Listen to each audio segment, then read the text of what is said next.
Novamente, o Iago Martins, do canal Dois Dedos de Teologia, gravou um vídeo, né, naquela sequência que ele está fazendo sobre as 5 solas protestantes, e dessa vez ele gravou sobre sola gratia. Então, esse vídeo que eu vou fazer aqui não é para tentar refutar, nem converter ele, né, mostrar para ele que ele está errado.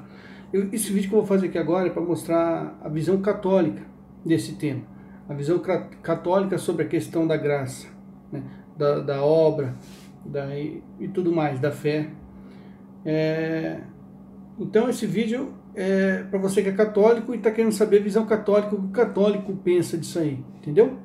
Porque protestante, vocês têm que botar uma coisa na cabeça. As solas protestantes foi feita no intuito de contrapor o protestantismo ao catolicismo, não tem outra. Se não existisse catolicismo, as solas não ia nem fazer sentido existir. Então esse dualismo, né, que Lutero e os outros ali, filhos de Lutero, tentaram fazer, é o dualismo, né? Todas as 5 solas é contrapondo uma visão protestante de uma visão católica. Então, aquele dualismo maniqueísta, onde a visão protestante está certa, a visão católica é má, está errada. Então, isso empobrece muito a teologia, entendeu? Porque quando você fala sola, você põe duas coisas que você considera opostas e fala, não, o que vale é somente essa posição, essa coisa. Você está excluindo muitas coisas ali, entendeu? Quando você fala, por exemplo, nós somos salvos só pela fé, somente pela fé. E aquelas pessoas que não têm fé? Aquelas pessoas, os pagãos, os ateus, as pessoas que nunca conheceram o Evangelho. Aí, o Badinho Protestante vai ter muita explicação para dar. Não, mas a Bíblia diz que nesse caso é assim, assado. Peraí, então não é sola. Sola é excludente, sola quer dizer somente. E quando você fala somente, é somente, é excludente. Você está excluindo outras possibilidades. A partir do momento que você fala sola, você está dizendo é somente assim. E se é somente assim, não adianta você fazer malabarismo e procurar explicações, né? Não, mas há exceções. Se há exceções, então não é sola. Eles fazem isso até com a sola escritura. Porque hoje em dia sola escritura não é mais sola escritura. Hoje em dia sola escritura se tornou prima escritura. Quer dizer que a escritura tem primazia. Não é que é somente as escrituras têm primazia sobre as outras fontes. Então, é uma coisa controversa, entendeu? Por isso que é uma teologia pobre. Porque quando você fala sola, você está excluindo outras possibilidades. Aí você vai ter que explicar, né? Então, aí da explicação, você compreende que não é bem uma sola, é uma primazia, né? Mas, enfim, isso é uma visão geral das 5 solas. O que eu quero abordar nesse vídeo é sola gratia. E quando eles tentam contrapor, eles vão querer analisar a visão católica, a doutrina católica. E eles, não conhecendo a doutrina católica, eles fazem um julgamento errado do que o católico pensa, né? Por exemplo, eles contrapõem a fé com obras. Nós católicos, nenhum católico prega que nós somos salvos por obras. Entendeu? Eu já fiz um vídeo, vou deixar aqui na descrição. Obras, boas obras, qualquer um pode praticar. Até mesmo um ateu pode praticar boas obras. Um pagão pratica boas obras. Boas obras, traduzindo para nós, boas obras seria uma espécie de filantropia. Isso são boas obras. É uma filantropia. E nenhum católico prega que filantropia vai salvar alguém, porque senão quem tem mais condições econômicas, financeiras, tem mais condições de praticar filantropia, logo vai ter mais mérito, é uma consequência desse pensamento. Se você acha que boas obras, filantropia, ajuda na sua salvação, logo quem tem mais condições financeiras, econômicas, vai estar mais sujeito a ser salvo, porque vai ter mais condições de praticar filantropia e boas obras. Então, você contrapor fé com obras é errado. Nem o católico prega que nós vamos ser salvos por obras. Agora, se você contrapusesse a fé à caridade, aí sim. Nós católicos pregamos que a caridade, o amor, aquele amor caritas, um amor desapegado desse mundo, um amor que visa primeiramente a Deus. Se você contrapõe a fé à caridade, aí sim, aí você está indo de acordo com o que o católico prega, porque nós pregamos que realmente fé sem caridade é morta, como diz a Bíblia. E caridade é um dom de Deus. Um ateu não vai poder ter caridade, porque a caridade é você fazer o bem ao próximo por amor a Deus. Como que um ateu vai fazer? Um ateu vai ajudar o próximo por amor ao próximo, não por amor a Deus. A caridade visa primeiramente Deus. Primeiramente Deus. Não adianta nada você encher a barriga da pessoa, você dá esmola para a pessoa no semáforo, aquela pessoa pegar aquela esmola sua e se acabar no crack. Você não ajudou em nada, você não teve caridade para aquela pessoa. Caridade é você pegar, acolher aquela pessoa, levar para um albergue onde vai ter pessoas ali que vão tratar dela. Você quer ver um exemplo de caridade? Vai visitar um albergue católico, um albergue, um asilo católico, lá você vai ver caridade. Pessoa que realmente ama a outra pessoa por causa de Deus. Entendeu? Não está preocupado só em encher a barriga daquela pessoa. Isso aí é no caso do sola fide. Agora o sola gratia, eles contrapõem sola graça, a graça aos méritos. E também está errado. Né? O sola gratia não tem que ser contraposto aos méritos. O sola gratia tem que ser contraposto ao dom da esperança. Quando você contrapõe a doutrina da graça protestante e você quer contrapor a uma doutrina católica, mérito não é doutrina. A gente não tem nenhuma doutrina em torno do mérito. Vai procurar no catecismo, vai procurar algum ensinamento de algum santo. Não existe. Mérito não é doutrina católica. Agora, se você contrapor a graça à esperança, e eu vou explicar mais à frente nesse vídeo, né, como que isso pode fazer sentido. Se você contrapor a graça à esperança, que é um dom de Deus, e que nós católicos defendemos e temos uma doutrina em torno disso, aí sim, você está sendo coerente. Então, nesse vídeo aqui, o sola gratia, eu vou contrapor ele à esperança, e não aos méritos, como o Iago Martins e como os protestantes costumam fazer.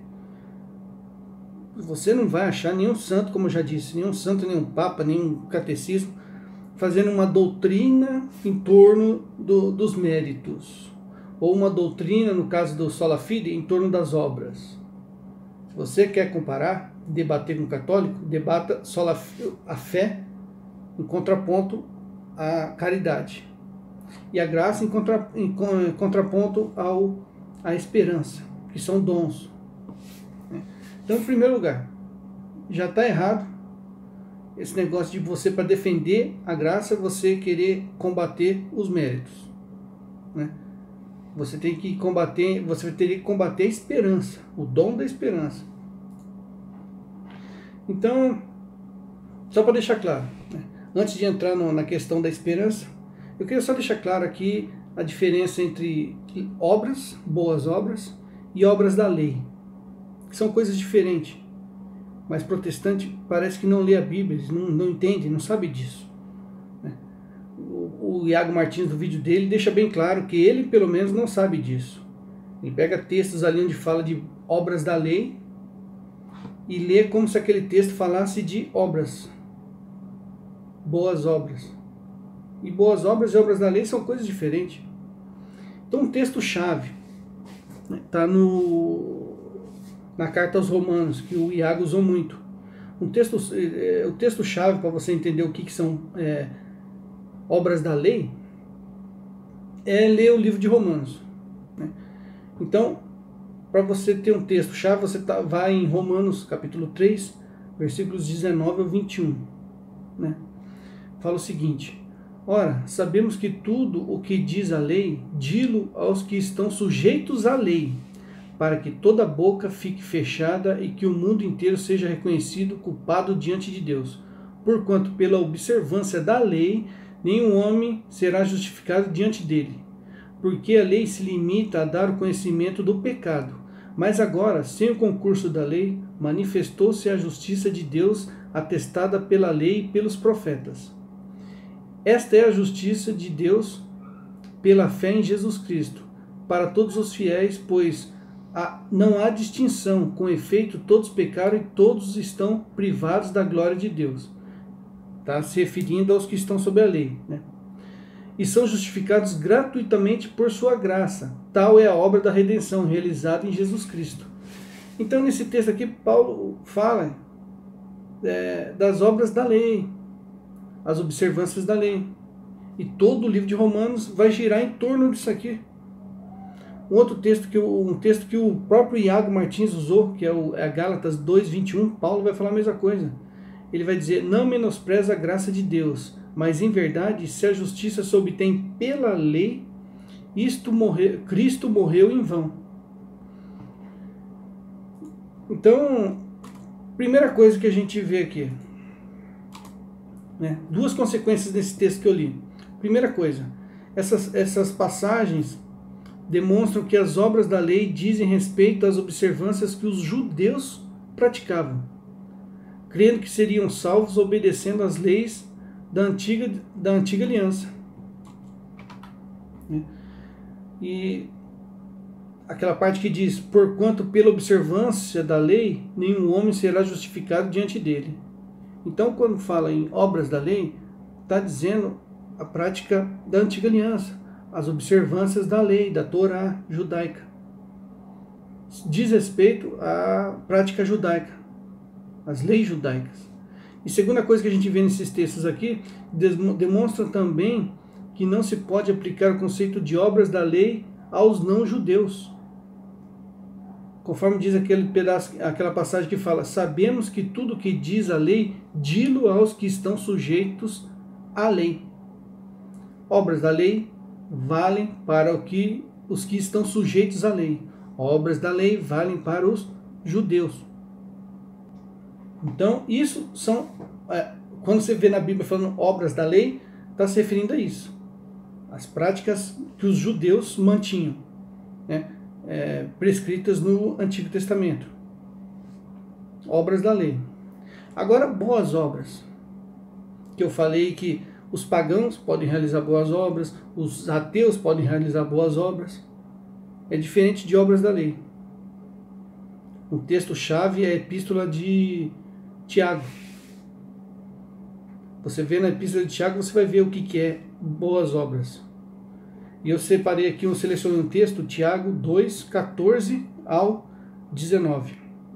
Fala o seguinte: de que aproveitará, irmãos, a alguém dizer que tem fé se não tiver obras? Acaso esta poderá salvá-lo? Se é um irmão ou uma irmã faltarem roupas e o alimento cotidiano, e algum de vós lhes disser: ide em paz, esquecei-vos e fartai-vos, mas não lhes der o necessário para o corpo, de que lhes aproveitará? Mas alguém dirá: tu tens fé, e eu tenho obras. Mostra-me a tua fé sem obras, e eu te mostrarei a minha fé pelas minhas obras. Crês que há um só Deus? Fazem bem. Também os demônios creem e tremem. Então, que primeira conclusão que a gente chega lendo esse texto. Essa passagem deixa claro que é possível se ter fé sem praticar boas obras. Conforme diz: assim também a fé, se não tiver obras, é morta em si mesmo. Porque os protestantes dizem que quem tem fé, a obra é consequência da fé. Se você tiver fé, a obra vai vir naturalmente. A obra vai ser consequência da sua fé. O texto aqui está dizendo errado. Está dizendo que a pessoa pode perfeitamente ter fé sem praticar obras. Então esse negócio de você, tenha fé, que é um passe de mágica, você tendo fé, as obras virão naturalmente, é balela, é mentira de protestante. Você pode perfeitamente ter fé e ser um egoísta. Ter fé e não praticar boas obras. Primeira conclusão que a gente chega nesse texto. Segundo, deixa claro também que os pagãos demonstram a fé que lhes falta através de boas obras. Conforme diz, mas alguém dirá, tu tens fé e eu tenho obras. Mostra-me a tua fé sem obras e eu mostrarei a minha fé pelas minhas obras. Então aqui é uma pessoa que não tem fé, mas que pratica as obras. Ou seja, é como eu disse, até mesmo um ateu, um pagão, pode praticar boas obras. Pode praticar filantropia. Então, uma coisa não necessariamente está atrelada à outra. Você pode ter fé e não praticar boas obras, e você pode não ter fé e praticar boas obras, contrariando o que os protestantes ensinam. E terceiro e por último, até mesmo os demônios possuem fé em Deus, e nem por isso serão salvos. Conforme diz, crês que há um só Deus, faze bem. Também os demônios creem e tremem. Acaso esta fé poderá salvá-los? São dois textos aqui separados, mas que eu deixei juntos de propósito e está dentro do contexto. Então até os demônios têm fé. Então eles tendo fé, as obras virão, serão consequências da fé deles, as boas obras. Demônios praticam boas obras. Demônios têm fé. Os demônios que caíram, eles nunca contemplaram Deus face a face. Nunca. A forma que eles conhecem Deus é através da fé. Não há uma criatura que contemple Deus face a face e rejeite a Deus e caia. Não há. Então, essa parte foi só para explicar a diferença entre boas obras e obras da lei. E também para explicar que a pessoa pode perfeitamente ter fé e não praticar as obras. Então, passando para a próxima parte, o ensinamento católico. Nós pregamos que nós dependemos de 3 virtudes teologais para nós alcançarmos a salvação. Isso de modo ordinário. Há um modo extraordinário, que são aquelas pessoas que nunca vão receber o Evangelho, mas o modo ordinário depende das 3 virtudes teologais: fé, esperança, caridade. Conforme está lá em 1 Coríntios 13:13. Por ora subsistem a fé, a esperança e a caridade, as 3, porém a maior delas é a caridade. Fé, esperança e caridade, porém a maior delas é a caridade. Então nós vamos ser julgados pela prática da caridade. Não é boas obras e não é obras da lei, é a caridade. São dons infusos no batismo. Todo batizado tem nesses dons o caminho para a salvação. Isto é o que nos diferencia dos pagãos, que praticam as boas obras, e dos judeus, que praticam as obras da lei. Para eles será pesado isso, para eles. E o nosso amigo Iago Martins e todos os outros protestantes, quando tratam desse tema, eles esquecem que Deus é misericórdia, mas também Deus é justiça. Em nenhum momento do vídeo do Iago Martins, ele falou do juízo divino, da justiça de Deus. Ele só falou que Deus é bonzinho, Deus vai passar a mão na cabeça de todo mundo, e Deus vai salvar você mesmo você não merecendo, porque, que importa é se você teve fé, e porque a salvação você não vai merecer nunca, nunca vai fazer por ser salvo, tal. Você vendo ele explicando ali, parece que Deus não é pai. Dá a impressão que Deus é vovó, aquela vovó que passa a mão na cabeça do netinho. O netinho faz tudo errado, a vovó vem e passa a mão na cabeça. 2 Coríntios 5, 8 ao 10 diz o seguinte: estamos, repito, cheios de confiança, preferindo ausentar-nos deste corpo para ir habitar junto do Senhor. É também por isso que, vivos ou mortos, nos esforçamos para agradar-lhe. Porque teremos de comparecer diante do tribunal de Cristo. Ali cada um receberá o que mereceu, conforme o bem ou o mal que tiver feito enquanto estava no corpo. Como que a pessoa pode ler isso aqui e defender sola fide, sola gratia? O texto está bem claro. Nós seremos julgados e vamos receber conforme o que nós fizemos no corpo, bem ou mal. Então, o que o Iago esqueceu de tratar é a questão do julgamento, do juízo, porque Deus é justiça. Não é justo uma pessoa que vive a vida inteira dedicada para Deus estar no mesmo pé de igualdade ali, no mesmo patamar daquela pessoa que viveu na promiscuidade, né? Que tinha fé, frequentava a igreja, mas viveu a vida mundana, viveu uma vida de pecado. Não é justo. Então, para você entender a questão do juízo, está lá também o texto eu vou deixar o texto de Apocalipse 20, do 11 ao 12, onde diz: vi então um grande trono branco e aquele que nele se assentava. Os céus e a terra fugiram de sua face, e já não se achou lugar para eles.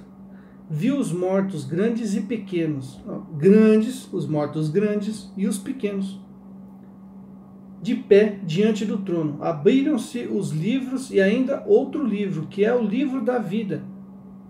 E os mortos foram julgados conforme o que estava escrito nesse livro, segundo as suas obras. E outro texto, Hebreus 9, 27 e 28, diz o seguinte: como está determinado que os homens morram uma só vez, e logo em seguida vem o juízo. Assim Cristo se ofereceu uma só vez para tomar sobre si os pecados da multidão, e aparecerá uma segunda vez, não porém em razão do pecado, mas para trazer a salvação àqueles que esperam. Aqui nesse texto a gente vê a questão do juízo, da justiça e da esperança. E eu vou deixar agora para vocês verem um videozinho curto para servir como analogia para ser feita. Para vocês entenderem a questão do juízo e do sola gratia, eu vou deixar um videozinho, vocês assistam agora aqui. Em seguida eu volto para comentar, tá? Minnesota, you're being charged with possession of Xanax and BARS. I don't know what that is. What is Bars. that? Xanax bars, that's how they're referred to. Xanax bars. All right. I understand you're eligible for pretrial service. Yes. Any You're objection? no objection. She has no priors. She's being charged per pill, which is improper. It should just be 1 count. Ms. Soto, are you working? Yes, How much money are you making a week, approximately? approximately about $200 a week. Okay, and do you own any property of value? A house, a car, a bank account, significant amounts of jewelry? Yes, What do you own? a lot of jewelry, all right, Okay. as well as Oh, go a ahead. car. Well, how much would you say your jewelry is worth? It's not a joke, you know. We're not in a club now. Okay, but it's Hey, well, kind you of, see, but we are not in a club. Be serious about it. I'm serious about Oh, it. you're You being just very. made me I can laugh. see you're serious, all right. You just made me laugh. I apologize. It's all right. How much is your jewelry worth? It's worth a lot of money. Like what? Like Rick Ross. Huh? It's worth Ma'am, Money. have you had any kind of drugs in the last 24 hours? Actually, no. Actually, no. Judge, I'll make it easy for the court, respectfully.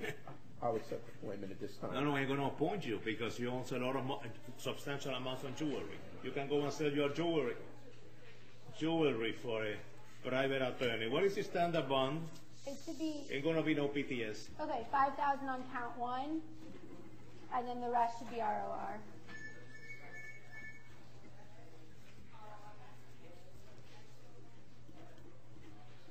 Oh yeah, this thing is also requesting referral to Division 51 because she has no Count priors. 1 would be 5,000 for our cost found. Count 2 would be ROR. This is requesting ROR on count 2 through 26. And refer to Division 51.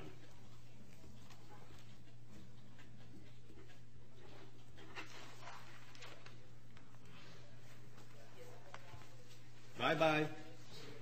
Adios. Come back, ma'am. Come back. Come back. Give me the paper again. Count 1 would be 10,000. Are you serious? I am serious. Adios.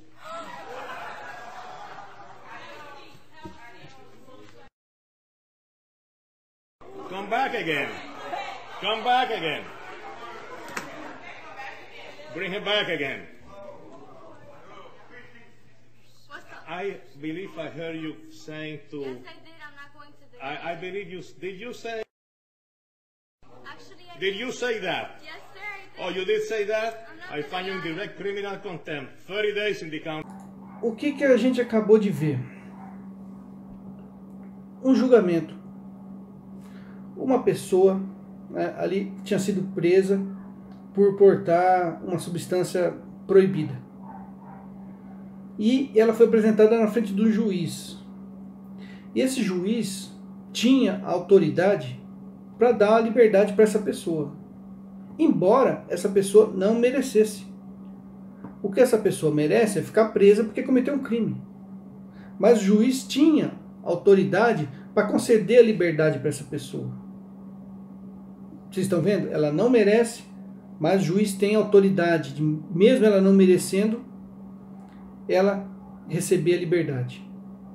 Só que o juiz não foi lá e deu a liberdade sem fazer justiça. Ele foi e consultou, né, aquela pessoa para conhecer melhor, para saber se aquela pessoa merecia. E aquela pessoa que poderia ter, né, feito por merecer aquela liberdade, mesmo não merecendo, ela poderia fazer por merecer, não aproveitou a chance que teve. Tinha tudo para receber, né, a graça, mas rejeitou, não quis,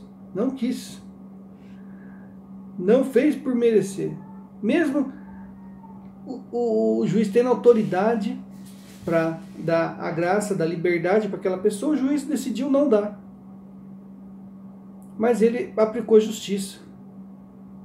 Ele viu que a pessoa não merecia receber aquela liberdade e não fazia por onde merecer. E é assim que vai funcionar, por analogia. Vocês estão entendendo? Não vai ser assim, vai ser assim analogicamente falando, por analogia, para vocês terem uma ideia do que eu estou querendo dizer e como vai ser. Então, falta isso no protestantismo, a questão da justiça. Deus é caridade, Deus é misericórdia, mas Deus também é justiça. Então, falando um pouquinho antes da caridade, porque você tem que entender a questão da caridade para você entender a questão da esperança. Então, só falando mais um pouco sobre a caridade, e aí eu já vou chegar na esperança. Quando o Filho do Homem voltar na sua glória e todos os anjos com ele sentar-se-á no seu trono glorioso, todas as nações se reunirão diante dele e ele se separará uns dos outros, como o pastor separa as ovelhas dos cabritos. Colocará as ovelhas à sua direita e os cabritos à sua esquerda. Então o rei dirá aos que estão à direita: Vinde, benditos do meu Pai, tomai posse do reino que vos está preparado desde a criação do mundo, porque tive fome e me destes de comer, tive sede e me destes de beber, era peregrino e me acolhestes, nu e me vestistes, enfermo e me visitastes. Estava na prisão e viestes a mim. Perguntar-lhe-ão justos: Senhor, quando foi que vimos com fome e te demos de comer, com sede e te demos de beber? Quando foi que vimos peregrinos e os acolhemos, nu e te revestimos? Quando foi que te vimos enfermo ou na prisão e fomos visitar? Responderá o rei: Em verdade, eu vos declaro, todas as vezes que fizeste isso a um destes meus irmãos mais pequeninos, foi a mim mesmo que o fizestes. Voltar-se-á em seguida para os da sua esquerda e lhes dirá: Retirai-vos de mim, malditos, ide para o fogo eterno, destinado ao demônio e aos seus anjos, porque tive fome e não me deste de comer, tive sede, não me destes de beber, era peregrino e não me acolhestes, nu e não me vestistes, enfermo e na prisão e não me visitastes. Também esses lhe perguntarão: Senhor, quando foi que vimos com fome, com sede, peregrino, nu ou na prisão e não te socorremos? E ele responderá: Em verdade vos declaro, todas as vezes que deixaste de fazer isso a um destes pequeninos, foi a mim quem deixaste de fazer. E esses irão para o castigo eterno e os justos para a vida eterna. Como a pessoa pode ler isso aqui e pregar sola fide? 1 João 3, 17 e 18. Quem possuir bens deste mundo e vir o seu irmão sofrer necessidade, mas lhe fechar o seu coração, como pode estar nele o amor de Deus? Meus filhinhos, não amemos com palavras nem com a língua, mas por atos e em verdade. Lucas 10, 25 ao 28. Levantou-se um doutor da lei para pô-lo à prova, perguntou: Mestre, que devo fazer para possuir a vida eterna? Disse-lhe Jesus: Que está escrito na lei? Como é que lês? Respondeu ele: Amarás o Senhor teu Deus de todo o teu coração, de toda a tua alma, de todas as tuas forças e de todo o teu pensamento, e a teu próximo como a ti mesmo. Falou-lhe Jesus: Respondeste bem, faze isto e viverás. E em seguida vem a parábola do bom samaritano. Então esses daqui são textos para vocês entenderem que nós dependemos sim da caridade. Nós não merecemos ser salvos, não merecemos. Mas no juízo, no julgamento de Deus, Deus olhará para nós, Deus olhará para o nosso livro da vida, como diz o Apocalipse. Deus verá se nós somos dignos de receber a graça. Não que nós mereçamos, mas se nós somos dignos, né? Se é justo nós recebermos a graça. E agora eu quero entrar na importância do dom da esperança, né? Porque o Iago Martins, quando ele fala da sola gratia, ele insinua que nós católicos, nós achamos que nós merecemos ser salvos. Mas se você for olhar a doutrina católica em torno da esperança, do dom da esperança, nós não achamos que nós merecemos. Nós temos a esperança de sermos salvos. E você ter esperança é diferente de você ter a certeza de que você vai ser salvo. Nós esperamos que no dia que nós nos apresentarmos diante de Deus para o nosso julgamento, nós temos a esperança de que Ele nos dará a graça da salvação. Então, católico não é soberbo, católico não é pretensioso, católico não acha que mereça ser salvo. Nós temos consciência de que nós não mereçamos a salvação. Mas nós temos a esperança de que nós seremos salvos. A esperança em Deus. E é por isso que Paulo fala em 1 Coríntios 13:13. Que existe fé, esperança e caridade.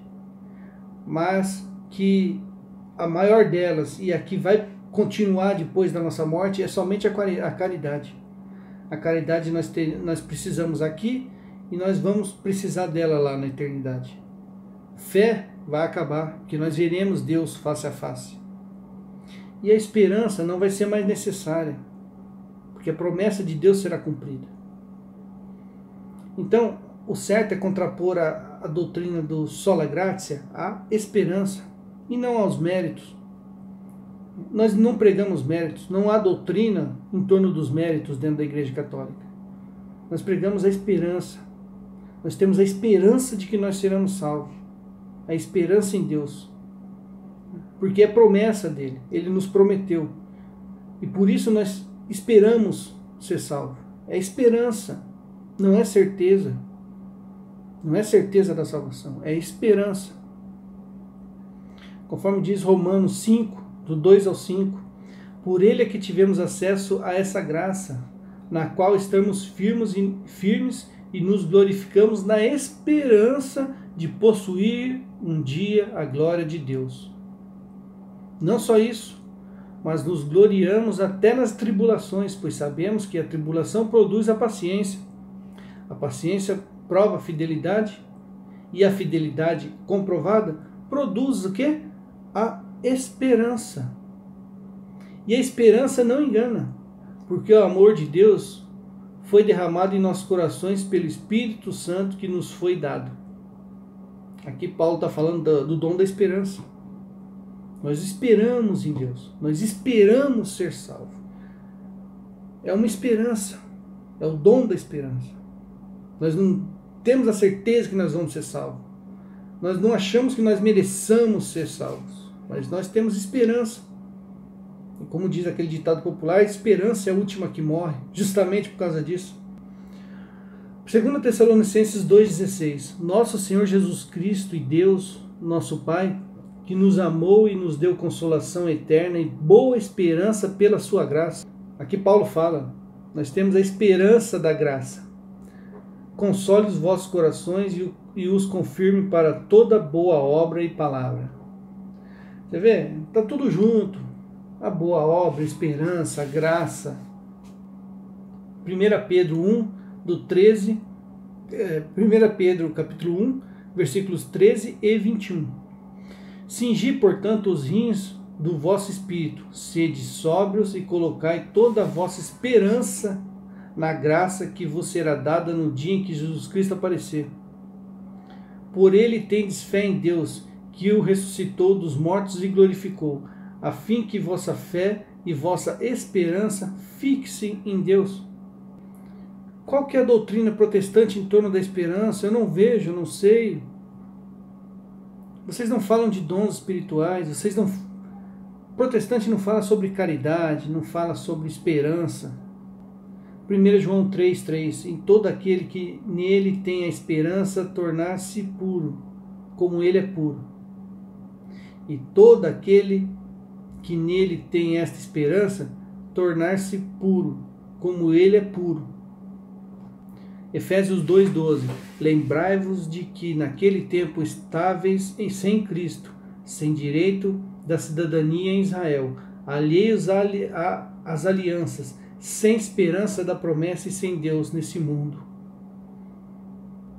Romanos 15:13. O Deus da esperança vos enche de toda alegria e de toda paz na vossa fé, para que pela virtude do Espírito Santo transbordeis de esperança. Então, é uma virtude do Espírito Santo, é um dom do Espírito Santo, a esperança. E quando eu falo esperança, é esperança como um dom de Deus, não é esperança mundana. Esperança mundana é uma espécie de sorte.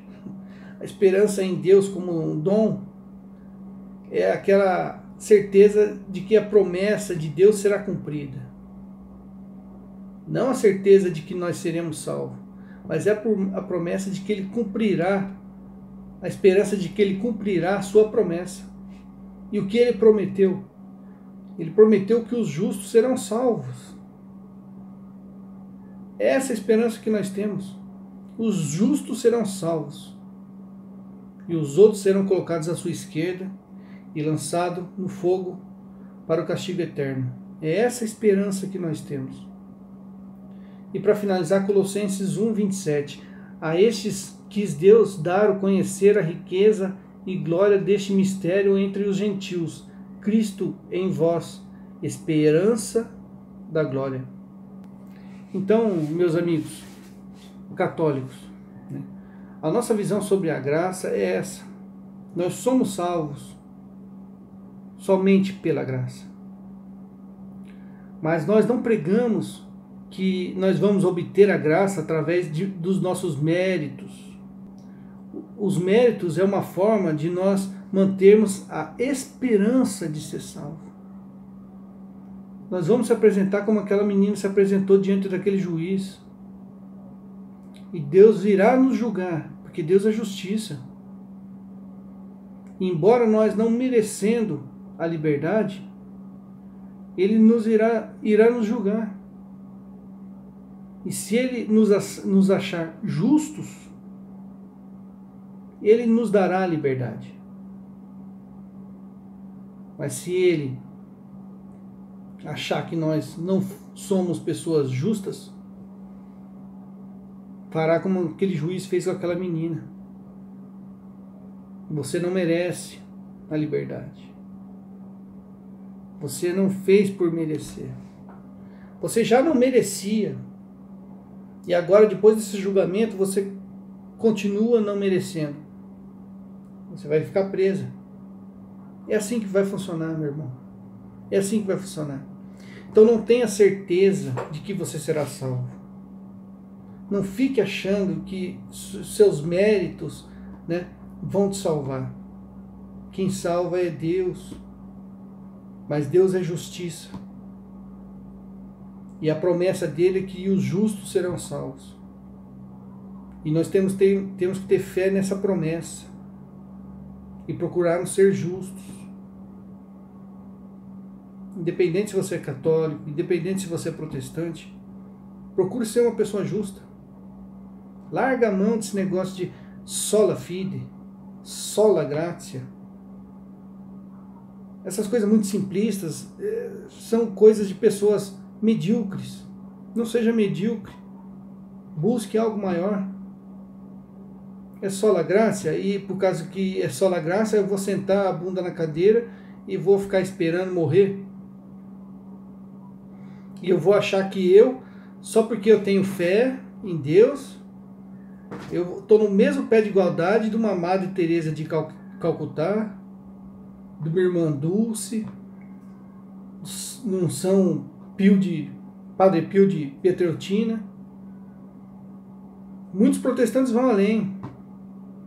Por eu ter fé, eu estou no mesmo patamar de Maria, mãe de Jesus. Chega a esse extremo. O fato de eu ter fé, de eu ir no culto e cantar para Deus, aquelas musiquinhas protestantes, isso me deixa no mesmo pé de igualdade de Maria. No julgamento, quando eu me apresentar diante do trono de Deus que vai me julgar, eu vou estar no mesmo patamar de Maria. Ele vai me julgar da mesma forma. Eu vou ter os mesmos méritos diante dele que Maria teve. O protestante pensa assim, nós não. Nós não. Nós sabemos nossa alma, enquanto nós estamos vivos aqui nesse mundo, nós estamos no corpo, nós vivemos uma batalha. Uma batalha. Nós somos provados a todo momento. Você pode estar na graça hoje, amanhã você perder essa graça e partir desse mundo. E aí? Você vai se apresentar diante de Deus, vai ser julgado. Não adianta você, depois que está lá, você querer se justificar. O texto de Apocalipse diz, vai ser aberto o seu livro da vida. Morreu, acabou. Você não vai ter como mais ser justificado depois de morto. É o que você fez durante a vida. Então viva bem essa vida, meu irmão. E tenha esperança de que você será salvo, sim. Tenha esperança. Não tenha certeza. Tenha esperança. Nós seremos salvos pela graça de Deus, que é uma coisa que nós não merecemos. Mas nós temos a esperança de que sim, se nós seguirmos os preceitos de Deus, nós seremos salvos. E isso é uma esperança, baseada numa promessa. Então primeiro veio uma promessa, veio os ensinamentos, e nós temos a esperança de que seguindo esses ensinamentos, nós vamos obter essa promessa. E essa é a visão católica. Fiquem todos com Deus. Espero que vocês tenham gostado. Desculpe que o vídeo ficou longo, mas é um tema complicado, delicado, né? E se vocês tiverem alguma outra dúvida, deixe aqui nos comentários que depois eu procuro responder. Então, fiquem todos com Deus e até a próxima.